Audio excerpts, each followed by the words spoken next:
हर हर गंगे, जय माँ गंगे। गंगा महारानी के पावन तट हरिद्वार आनंदवन समाधि के बिल्कुल सन्निकट बैठकर मैं इस समय एक खास चर्चा के साथ आपके साथ जुड़ रहा हूँ। अध्यात्म ज्योतिष के तमाम दर्शक जो इसमें इस कार्यक्रम को देख रहे हैं, ये स्थान बहुत विशेष महत्वपूर्ण है। मैं इसकी भी बीच में ही चर्चा करूँगा, लेकिन साथ में मैं आज जो विशेष एक कार्यक्रम, जैसा कि आपने थंबनेल के माध्यम से पढ़ लिया है, संक्रांति के बारे में, क्योंकि संक्रांति के अंदर बहुत सारे कार्य ऐसे हैं जो करने चाहिए और बहुत सारे ऐसे कार्य हैं जिनको नहीं करना चाहिए। इसमें कुछ भ्रांतियां बनी रहती हैं। कई सारे कार्यों के लिए संक्रांति को भ्रम के वश जो है अच्छा नहीं माना जाता है, और कुछ जिज्ञासाएं इस प्रकार से पिछली वीडियोस के माध्यम से भी रहा है, क्योंकि उसमें हमने कुछ जानकारी आपको दी थी। फिर भी कमेंट्स बॉक्स के अंदर कई सारे क्वेश्चन थे, आज उसको भी हम इसके अंदर लेकर चलेंगे। देखिए, सबसे पहले मैं इस समय गंगा तट पर बैठकर यह कार्यक्रम आपके लिए शूट कर रहा हूँ। उसका एक खास प्रयोजन यह भी है कि कहीं ना कहीं संक्रांति का जो पर्वकाल होता है वह गंगा के बिल्कुल समीप या गंगा से जुड़ा हुआ है, अब यूँ कह सकते हैं। ऐसा मैं क्यों कह रहा हूँ वो आप इस बात से समझ सकते हैं, क्योंकि संक्रांति काल के अंदर विशेषकर स्नान का एक विशेष महत्व है। स्नान कौन सा स्नान? जो आप नियमित रूप से करते हैं? नहीं, मैं उसकी बात यहाँ पर नहीं कर रहा। हम बात कर रहे हैं गंगा स्नान की। संक्रांति काल, पहले संक्रांति कहते किसको, हम इसको थोड़ा समझ लेते हैं। अभी भगवान सूर्य सिंह राशि पर चल रहे हैं और अब 17 तारीख को भगवान अगली राशि पर प्रवेश करेंगे और कन्या राशि में भगवान का सूर्य का चलायमान रहेगा। तो जब ये एक राशि से दूसरी राशि के अंदर प्रवेश करते हैं, बस उसी समय को संक्रमण काल कहते हैं, और इसी संचरण काल की बेला को हम लोग संक्रांति कहते हैं, जब खासकर सूर्य एक राशि से दूसरी राशि के अंदर प्रवेश कर रहे हैं। लेकिन संक्रांति की जब बात आती है तो उसमें मकर संक्रांति जो बड़ा प्रचलित है, प्रसिद्ध है, और अलग अलग स्थानों में मकर संक्रांति को अलग अलग पर्व के नाम से भी हम लोग जानते हैं। जैसे कि उत्तराखंड, हिमाचल, नेपाल, कई जगह इसको खिचड़ी संक्रांत के नाम से जानते हैं। लेकिन वहीं साउथ की बात करें तो वहाँ पोंगल के नाम से इस त्यौहार को जानते हैं। कई जगह इसको गुड़ी पड़वा के नाम से जानते हैं। तो अलग अलग नाम से इस पर्व को मनाया जाता है, जबकि इसका पर्व का नाम भिन्न हो सकता है, लेकिन वास्तविक जो ये पर्व है, जो इसकी विशेषता है, वो संक्रांति को लेकर है। अब इस संक्रांति के अंदर कई सारी चीज़ें हैं। जैसे कि मैंने कहा, संक्रमण दूसरी राशि में जब सूर्य करते हैं उसको संक्रांति कहते हैं। तो आप समझ गए होंगे कि साल में 12 संक्रांतियाँ हैं, लेकिन मकर संक्रांति का विशेष पर्व, विशेष महत्व रहता है। ऐसे में जब भी संक्रांति हो, संक्रांति के दिन कुछ कार्य हैं जो बिल्कुल नहीं करने चाहिए। जैसे संक्रांति के दिन हमको कभी भी छौर कर्म नहीं करना चाहिए। जो पुरुष वर्ग हैं, भाई लोग कार्यक्रम को देख रहे हैं, या जो माताएं भी देख रही हैं, वो अपने बच्चों को, भाइयों को, और जो भी उनको जो है ये बात समझा सकते हैं और उनको ये बात कह सकते हैं। पुरुष वर्ग बिल्कुल भी संक्रांति के दिन हमको केश गर्दन यानी बाल काटना हो, जामत बनाना हो, तो इस प्रकार का जो कार्य हो संक्रांति में नहीं करना चाहिए। छौर कर्म में नाखून काटना, इसको भी छौर कर्म के अंदर रखा गया है, इसलिए नाखून भी काटना हो तो उसको भी संक्रांति में नहीं काटना चाहिए। दूसरा, संक्रांति के दिन विशेष कोई यात्रा करनी हो तो भी संक्रांति में नहीं करना चाहिए। संक्रांति के दिन कोई विशेष शुभ कार्य करना हो उसे आप कर सकते हैं। अब कई सारे कार्य ऐसे हैं कि जिनके लिए विशेष मुहूर्त निकाला जाता है, तो उसको तो मुहूर्त के अंदर ही करना चाहिए। लेकिन कुछ विशेष ऐसे कार्य भी हैं जिसके लिए हमें किसी अच्छे दिन की तलाश है, तो संक्रांति में किया जा सकता है। अब बात आती है कि संक्रांति में क्या ऐसे काम है जो निश्चित रूप से करना चाहिए। मैंने कहा कि हम गंगा तट पर, इसका प्रयोजन यही है कि गंगा से जोड़कर विशेषकर संक्रांति को देखा गया है। गंगा तट पर यानी गंगा स्नान सबसे पहले, और स्नान के बाद हमेशा से दान का अस्तित्व और महत्व रहा है।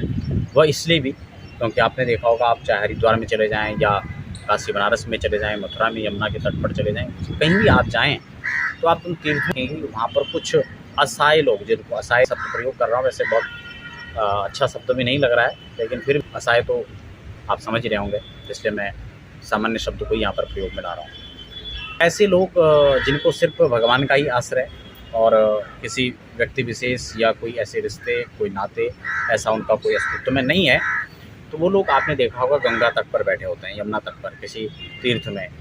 तो इसीलिए तीर्थों की एक मर्यादा है, तीर्थ स्नान की एक मर्यादा है, और स्नान के बाद जो दान का महत्व लिखा है वो इसीलिए लिखा है कि हम स्नान करें तो उसके बाद जो है, जो भी वहाँ पर याचक बैठे हुए हैं, हम उनको कुछ दें।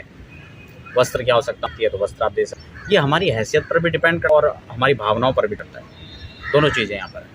और फिर किस व्यक्ति को किस चीज़ की आवश्यकता है वह भी हमें देख कर देना चाहिए। मान लो किसी को भूख लग रही है तो हम ज़्यादा ज़रूरी है कि उसको हम पहना खिलाएं। अगर सर्दी का समय है, उसको खाने से ज़्यादा वस्त्रों की आवश्यकता है, तो हमें पहले वस्त्रों के लिए प्रयास करना चाहिए। और अगर हमारे पास स्वतंत्र रूप से उतना बजट हमारा नहीं है, मिलकर हमारे साथ दो चार लोग हैं, तो हम उनके साथ मिलकर भी ये काम कर सकते हैं। तो कहने का मतलब है कि इस प्रकार से जो भी उनको आवश्यकता है उसके अनुसार आप उनको दे सकते हैं। एक और ख़ास बात जिसमें आपने देखा होगा कि जैसे जब भी जो है कुछ ऐसे स्थान होते हैं, वहाँ पर कोई आश्रम है या यज्ञशाला वहाँ पर बनी हुई है, तो हवन आदि का भी एक विशेष महत्व रहता है संक्रांति के दिन। अगर आप घर में भी है, कहीं आप नहीं गए हैं, तो आप घर में स्नान के बाद अपना संध्या वंदन पूजा पाठ जो करते हैं, तो उसके बाद संक्रांति वन का एक विशेष महत्व है। तो यज्ञ आदि होम क्रियाओं को आप सब कर सकते हैं। गंगा तट पर आप गए हैं तो आप स्नान और उसके बाद होम आदि भी वहाँ पर कर सकते हैं। चाहे जो भी जैसा भी आपको आता है, ज़्यादा नहीं तो आप सूक्ष्म रूप में भगवान के नाम मात्रों से एक एक आहुति आप दे सकते हैं। तो संक्रांति में हवन का विशेष महत्व है। इसके अलावा संक्रांति के दिन आप जो है जैसे बालों में तेल लगाना, इसको भी निषेध माना गया, या फिर स्त्री प्रसंग आदि कर्मों को भी इसमें निषिद्ध माना गया है।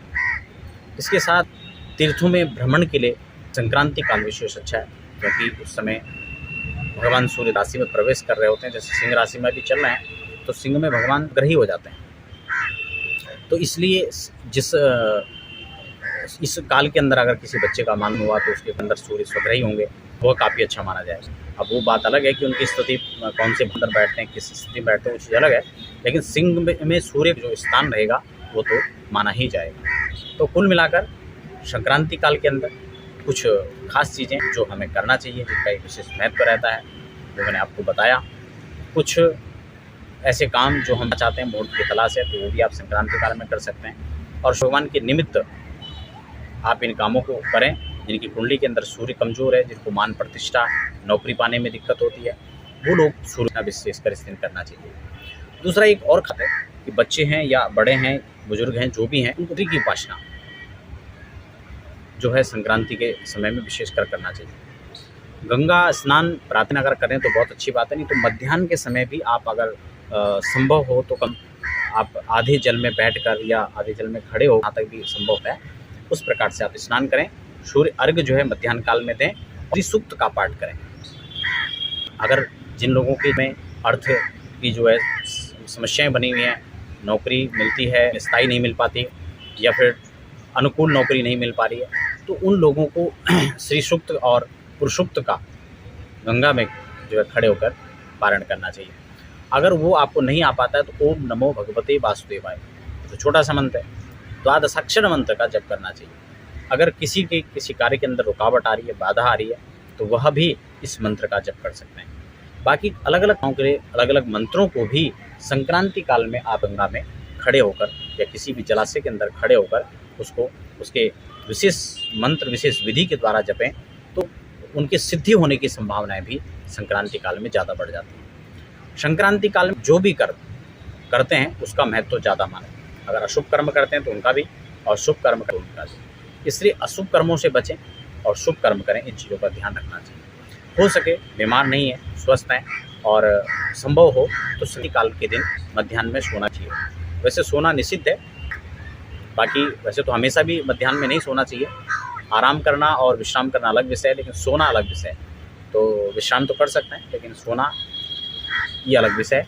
वैसे नहीं सोना चाहिए मध्याह्न में, लेकिन फिर भी संक्रांति काल में विशेषकर नहीं सोना चाहिए। तो आशा करता हूँ संक्रांति को लेकर बहुत सारी चीज़ें आज इस कार्यक्रम के माध्यम से स्पष्ट हुई होंगी। फिर भी कोई प्रश्न आपके मन में उठता है तो आप मुझे कमेंट बॉक्स में लिख सकते हैं। और व्यक्तिगत जानकारियाँ, चाहे वो ज्योतिष से संबंधित हो, अध्यात्म से संबंधित हो, वारत्न, रुद्राक्ष, इन सभी प्रकार की जानकारियों के आप हमें हमारे संस्थान पर जो लगातार जो नंबर नीचे फ्लैश हो रहे हैं, व्यक्तिगत जानकारी के लिए संपर्क कर सकते हैं। और गंगा का ये पावन, जिसमें आप इस कार्यक्रम को देख रहे हैं, फिर से गंगा महारानी का यह दिव्य दर्शन करते हुए और आप सबको बहुत बहुत शुभकामनाएं आपके लिए। माँ गंगा आपकी मनोरथों को पूर्ण करें। और जब भी समय लगे तो आप में विजिट करते हैं तो ये ऐसे बहुत सुंदर सुंदर स्थान यहाँ पर हैं, आप इनका दर्शन कर लीजिए। तो फिलहाल बने रहे और हमें दीजिए इजाज़त।